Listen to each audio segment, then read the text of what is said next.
네, 오늘은 에스라 8번째 시간 레위 사람을 찾다라는 제목으로 하나님 말씀을 나누겠습니다. 에스라 8장은 사람들의 명부로부터 시작을 합니다. 그들이 바벨론으로부터 돌아온 사람들 1513명, 그들의 이름을 여기에 기록하기 시작합니다. 아이들과 여자를 합하면 약 5,000명의 사람들이 이 대단한 여정에 참여하게 되었습니다. 8장 1절은 이렇게 시작합니다.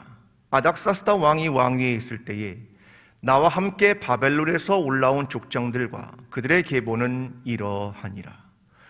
여기서부터 나타난 중요한 특징 중에 하나는 에스라가 스스로 1인칭 시점에서 글을 쓰기 시작한다는 겁니다. 나와 함께 이 길을 떠난 사람들이 있었다. 그들의 족장과 계보가 있었다. 이렇게 설명을 하면서 시조의 이름, 족장의 이름, 남자의 수를 여기에 기록합니다.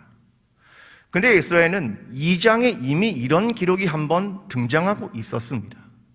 그런데 2장과 8장은 그 기록하는 사람들이 다릅니다. 왜 다르냐면 2장의 내용은 어떤 내용이냐면 누가 이스라엘 사람이냐 이걸 확인하고 싶었던 겁니다. 그래서 그 뼈대를 기본적으로 만들고 싶었던 것이 2장의 사람들의 기록입니다. 당신은 제사장입니까? 당신은 레위인입니까? 당신은 어느 족속입니까? 이걸 일일이 확인하면서 당신은 이스라엘 사람입니까? 이걸 확인하는 작업을 한 게 2장에 기록된 사람들의 이름이었습니다. 오늘날로 말하면 신원 파악을 하고 있는 내용입니다. 백성인지 아닌지. 근데 에스라 8장은 다릅니다. 이 사람들은 신앙적 결단을 한 사람들의 이름, 그것을 여기에 기록하고 있습니다. 내가 돌아온다라고 결정한 그 신앙적 결단을 한 사람들을 여기에 기록합니다. 자, 성경은 어디로부터 나와서 어디로 간다, 이런 기본적인 개념을 설명하는 건 출애굽의 이야기입니다. 출애굽은 애굽으로부터 나와서 가나안 땅으로 간다, 이 이야기를 기본적인 패턴 속에서 보여주고 있는데 이것은 보통 모두입니다. 그러니까 모든 사람이 다 나온다, 하나님의 은혜로 다 나오게 됐다, 이것을 설명하는 것이 출애굽이 가지고 있는 기본적인 이야기입니다. 그런데 바벨론으로 돌아오는 건 좀 양상이 다릅니다. 자, 그들도 바벨론에서 나와서 가나안으로 갑니다. 그런데 모두가 아닙니다. 사람마다 난 돌아올 것이다, 아니 난 남을 거야. 사람마다 자기의 결단을 하게 됩니다. 누군가는 난 제국에 남을 거야. 여기에는 좋은 문화가 있잖아. 여기는 부함도 있고 지난 70년 동안 우리가 닦은 땅이 여기에 있지. 우린 여기서 안정을 누릴 수 있어. 누군가는 남으려고 합니다. 근데 어떤 사람은 다시 가나안 땅으로 돌아가려 합니다. 그곳은 약속의 땅이기 때문입니다. 솔직히 말하면 예루살렘은 피폐해졌습니다. 성벽이 다 무너졌습니다. 성전도 다 무너졌습니다. 돌아가 봤자 다시 어디서 시작해야 될지 모릅니다. 여러분, 그러나 사람들은 영화와 부귀 때문에 돌아가는 게 아닙니다. 약속이 있기 때문에, 하나님의 약속이 거기에 있기 때문에 거기에 가서 아무것도 발견할 수 없을지라도 거기에 돌아간다, 이것을 결단하고 있다, 이것을 깨닫는 것이 중요합니다. 여러분, 여기에 기록된 이름은 참 그런 의미에서 의미가 있습니다. 사람들은 누구나 자기의 이름을 기록하고 싶은 그런 욕망, 그게 있습니다. 자기 이름을 남기고 싶겠죠. 어느 교회는 그런 이야기도 들었습니다. 새벽 예배를, 이번에 특별한 새벽 예배를 합니다. 그래서 40일을 한다. 그러면 그 사람들의 이름을 동판에 새긴답니다. 큰일 났습니다. 우리 오늘 하고 나서 30일 하고 나 동판에 새기면 어떻게 합니까? 이게 뭐냐면 이름을 남기고 싶은 이유입니다. 여러분 보십시오. 기본적이고 대표적인 것이 바벨탑입니다. 이름을 남기고 싶다, 그래서 우리가 이 탑을 짓고 싶다, 이런 내용들이죠. 여러분, 로마 사람들은요, 불멸의 명성이라는 걸 원했습니다. 자기의 이름을 남기고 싶었고 내 공로와 내 성취가 잊혀지지 않기를 원했습니다. 제일 좋은 방법이 뭔지 압니까? 전쟁입니다. 전쟁을 통해 승리하면 내 이름을 영원히 기억할 거야 라고 생각한 겁니다. 그런 사람이 누구냐? 알렉산더, 아우구스투스. 다 이런 사람들이 영원히 이름을 남기고 싶어서 자기를 신격화하는 그런 일들입니다. 전쟁을 통해 수많은 사람들은 죽어가는데 자긴 이름을 남기고 싶은 것. 여러분, 이것이 인간의 욕망 아니겠습니까? 그런데 여러분, 우리의 이름이 기록되는 곳이 하나 있다, 이렇게 이야기합니다. 누가복음 10장 20절이 이렇게 말합니다. 너희 이름이 하늘에 기록된 것으로 기뻐하라 하시니라. 우리의 이름이 어디에 기록되어 있습니까? 하늘에. 우리의 이름은 이 땅이 아니라 하늘에. 저는 그것은 분명한 것이라고 생각합니다. 우리의 이름이 하늘에 기록되는 것은 내가 예수 그리스도의 뒤를 따랐는가, 내가 십자가의 길을 걸었는가, 이것이 우리가 하늘의 이름이 기록되는 것과 관련이 있지 않겠습니까? 여러분, 그런데 교회에는 자기 이름을 남기고 싶은 사람들이 얼마나 많이 있는지 모릅니다. 무엇인가 자기의 공로를 만들고 싶은 사람들이 얼마나 많이 있는지 모릅니다. 자기가 두드러져야 된다고 생각하는 사람들이 얼마나 많이 있는지 모릅니다. 우리의 이름은 하늘에 기록되면 그것으로 충분한 것 아니겠습니까? 제가 예전에 섬겼던 교회가 있었습니다. 청량리 중앙교회라는 교회입니다. 거기는 총회장을 지낸 임택진 목사님이라는 분이 있었습니다. 근데 그분이 마지막 은퇴하는 자리가 되었습니다. 그 은퇴 자리에서 했던 은퇴사 전체를 사람들은 기억하고 있었습니다. 은퇴사는 이랬습니다. 명한대로 행하였다고 종에게 사례를 하겠느냐? 우리는 다 무익한 종이라 마땅히 할 일을 한 것뿐이니이다 할지니라. 무익한 종은 물러갑니다. 그동안 감사했습니다. 여러분, 이게 은퇴사 전체입니다. 중요한 것은 하나님, 나는 무익한 종입니다. 종이란 어떤 일을 했다고 해서 사례를 하거나 잘했다 하거나 그런 말도 하지 않습니다. 왜요? 종이니까. 나는 무익한 종입니다. 명한대로 행한 것뿐이지요. 나는 이제 물러갑니다. 여러분, 그동안 감사했습니다. 도대체 뭘 남긴 겁니까? 수십 년 동안 목회를 하면서 마지막 남긴 게 나는 무익한 종이었습니다.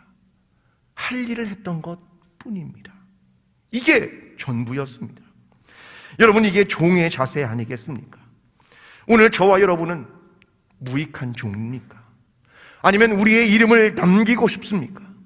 어떤 공로를 남기고 싶은 것입니까?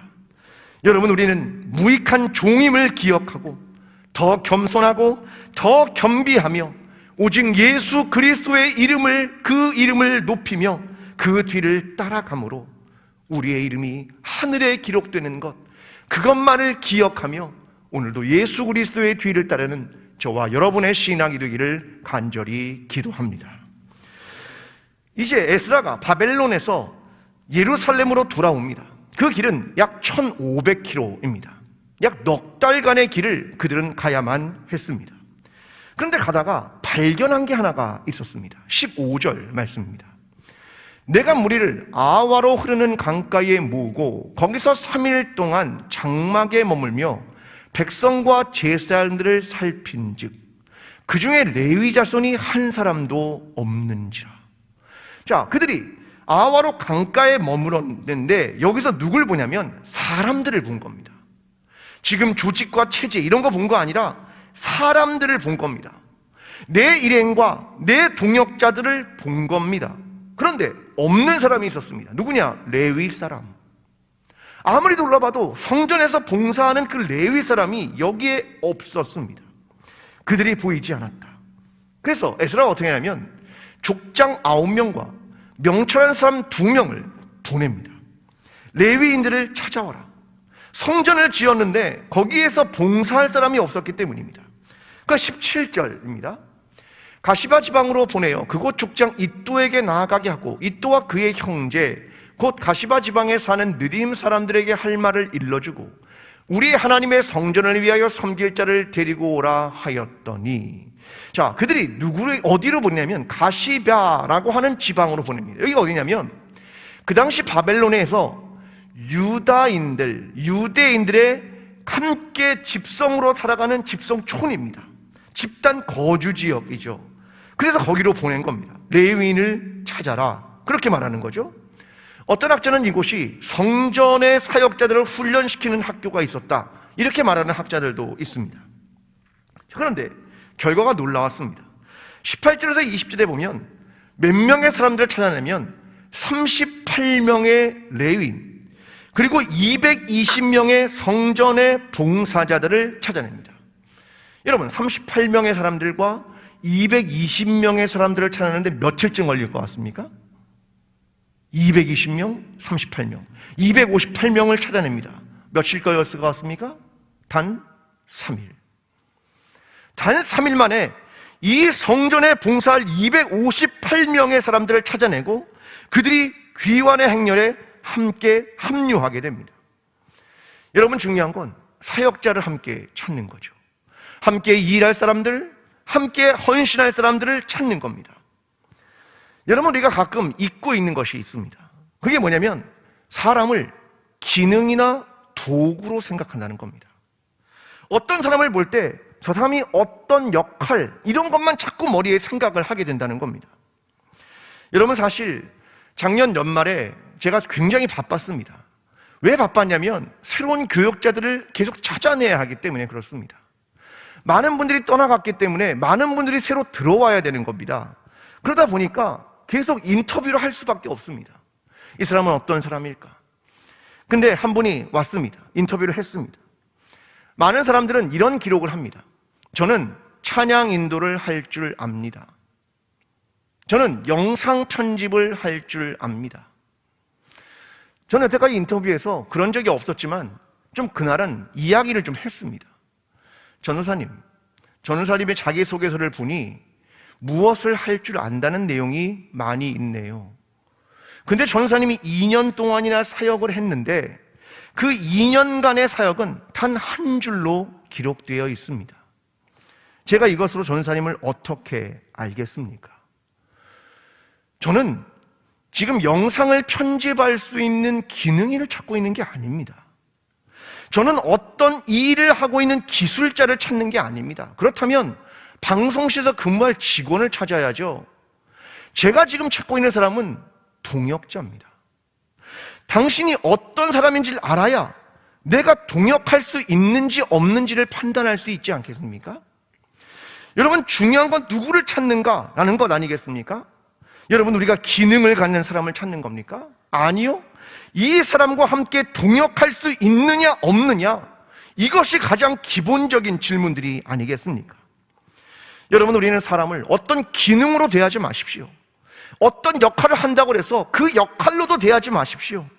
그 사람을 사회적 지위로도 대하지 마십시오. 중요한 건 그가 우리의 동역자라는 사실입니다. 여러분, 하나님께서 저와 여러분을 기능으로 대하신 적이 있습니까? 하나님이 우리를 어떤 역할로만 대하신 적이 있습니까? 하나님은 우리를 그렇게 대하신 적이 한 번도 없습니다. 그런데 우리가 사람을 그렇게 대하면 그때부터 문제가 되는 겁니다. 여러분, 아브라함, 요수아, 헷셀이 사람을 찾는 하나님이라는 책에서 기록한 내용이 있습니다. 하나님이 사람을 찾는다. 내용은 이겁니다. 종교란 수로와 정의들, 법전과 교리문답 따위로 변형될 때 한때 살아있다가 마침내 시들어 말라버린 유물에 불과한 것이다. 종교가 쇠락한 것은 밖으로부터의 공격을 받아서가 아니라 신앙이 신조로 대처되고 예배가 수련으로, 사랑이 습관으로 대체될 때, 과거의 영광 때문에 오늘의 위기가 무시될 때, 신앙이 살아 솟구치는 셈이 아니라 물려받은 유물이 될 때, 종교가 동정의 목소리 대신 권위의 이름으로만 말을 할 때 그 메시지는 무의미한 헛소리가 되고 만다. 여러분, 하나님이 원하시는 건 무엇입니까? 하나님이 정말로 사람을 찾으면서, 교회를 찾으면서 하시는 게 무엇입니까? 과연 기독교란 법전입니까? 교리 문답입니까? 여러분, 기독교는 그때 과거의 유물이 되어버리는 겁니다. 여러분, 기독교는 생명이지 어디 기독교가 유물이 되어서 되겠습니까? 여러분, 기독교가 밖으로부터 공격받아서 문제가 됩니까? 아니요. 우리의 신앙이 신조가 되어버리고 예배가 수련이 되어버리고 사랑이 습관이 되어버렸기 때문에 문제가 되는 겁니다. 신앙이란 솟구쳐 오르는 산물이다. 우리 안에 넘쳐 흐르는 사랑과 동정과 평화의 목소리가 있어야 한다. 근데 누군가 자기의 권위를 내세우거나 누군가 내가 무엇인가 가졌다고 생각하거나 그때 그건 무의미한 소리가 되고 만다. 이것을 말하는 것입니다. 여러분, 우리의 진짜 전통은 무엇입니까? 배우지 선교사님은 희생하지 않았습니까? 자신의 삶을 그대로 희생하는 것이 우리가 가진 전통 아닙니까? 서서평 선교사님의 헌신과 긍휼, 이것이 우리의 전통 아닙니까? 최응조 목사님의 복음에 물러서지 않는 담대함, 이것이 우리의 전통 아닙니까? 우리가 이야기하는 전통과 우리가 과거로부터 생각했던 유물은 과연 무엇입니까? 여러분, 그때 우리는 망하는 겁니다. 여러분, 기독교가 가지고 있는 것은 무엇일까? 생명이죠. 동정입니다. 사랑입니다. 그리고 복음에 물러서지 않는 것입니다. 여러분, 우리는 이것을 깨달아야 합니다. 하나님은 우리를 한 번도 그렇게 대한 적이 없다는 사실입니다. 동정과 사랑과 은혜와 위로로 우리를 대하시지 않았습니까? 그렇다면 우리도 서로 대할 때, 사람을 볼 때 그렇게 대해야 하는 것이 아니겠습니까? 여러분, 역할이란 그냥 소명 때문에 하는 겁니다. 하나님이 나를 불렀기 때문에 그냥 하는 겁니다. 레위인들이 성전을 섬기는 건 소명 때문에 그냥 하는 겁니다. 여러분, 그 일을 한다고 그 사람을 그 존재로 판단하지 마십시오. 우리는 서로 안에서 부르는 이름은 딱 하나라고 생각합니다. 뭐냐면 형제 자매입니다. 그 이상도 그 이하도 어느 누가 위에 있지도 않고 어느 누가 아래에 있지도 않습니다. 오직 사랑으로 대하고 사람으로 대하고, 우리의 신앙은 전통과 규정과 법률에 갇힌 것이 아니라 사랑과 동정이 가득한 신앙, 이것으로 사람을 대하며 살아가는 저와 여러분의 신앙이 되기를 간절히 기도합니다. 여러분, 자그마치 1500km나 가는 일이었습니다. 넉 달을 갔다. 사람의 수가 5000명입니다. 이 5000명을 이끌고 가는 게 보통 일이겠습니까? 그래서 에스라가 하나님의 도우심과 보호하심을 기도할 수밖에 없었습니다. 21절, 그때에 내가 아와 강가에서 금식을 선포하고 우리 하나님 앞에서 스스로 겸비하여 우리와 우리 어린아이와 모든 소유를 위하여 평탄한 길을 그에게 간구하였으니, 세 가지를 했습니다. 첫째, 그는 하나님 앞에 금식했다. 둘째, 스스로 겸비했다. 셋째, 하나님께 간구했다. 왜 그럴 수밖에 없냐면 넉 달이나 5000명을 데리고 1500km를 이동해야 했기 때문입니다. 그래서 하나님께 기도할 수밖에 없었습니다. 금식할 수밖에 없었습니다. 스스로를 겸비하며 하나님, 우리의 평탄한 길을 허락해 주십시오 라고 나갈 수밖에 없는 것이 지금 그들이 처한 위치였습니다. 자, 기도의 내용이 22절에 등장하고 있습니다. 이는 우리가 전에 왕에게 아뢰기를 우리 하나님의 손은 자기를 찾는 모든 자들에게 선을 베푸시고 자기를 배반하는 모든 자들에게 권능과 진노를 내리신다 하였으므로 길에서 적군을 막고 우리를 도울 보병과 마병을 왕에게 구하기를 부끄러워하였습니다. 아마 에스라가 이렇게 말한 것 같습니다. 왕이시여, 날 좀 도와주십시오. 1500km나 가야 하는데, 넉 달이나 가야 하는데 보호가 좀 필요합니다. 마병과 보병을 좀 보내주십시오. 이렇게 요청을 하고 싶었나 봅니다. 그런데 왕에게 뭐라고 하냐면, 왕이시여, 하나님이 누구신 줄 압니까? 그 하나님은 선하신 하나님이십니다. 우리를 보호하시고 우리를 인도하시는 하나님이십니다. 걱정하지 마십시오. 나는 그 하나님을 믿습니다. 그러고 시작을 한 것 같습니다. 그러니까 왕에게 도움을 요청을 못한 겁니다. 왜? 하나님이 어떤 분이심을 왕에게 말했기 때문입니다. 하나님은 선하십니다. 그는 우리를 보호하십니다. 그는 우리를 인도하십니다. 이걸 왕에게 이야기했기 때문에 그렇게 된 겁니다. 그 하나님을 어떻게 고백했습니까? 자기를 찾는 모든 자에게 선을 베푸시는 분. 여러분, 결국 성경은 이렇게 말합니다. 하나님께서 그걸 응낙하셨더라. 이렇게 기록하고 있습니다. 여러분, 초대교회에서 베드로가 잡혀서 감옥에 갇혔습니다. 사도행전 12장 5절이 이렇게 말합니다. 이에 베드로가 옥에 갇혔고 교회는 그를 위하여 간절히 하나님께 기도하더라. 여러분, 이 이야기는 무엇입니까? 지금 헤롯에게 잡혀간 겁니다. 근데 교회가 뭐합니까? 아니, 억울하게 잡혀가면 뭐 해야 됩니까? 피켓 들어야 됩니까? 그게 맞지 않겠습니까? 아니, 잘못했다고 항변해야 하지 않겠습니까? 아니요. 그런데 교회는 뭐 했냐면 기도했다. 하나님께 간절히 기도했다.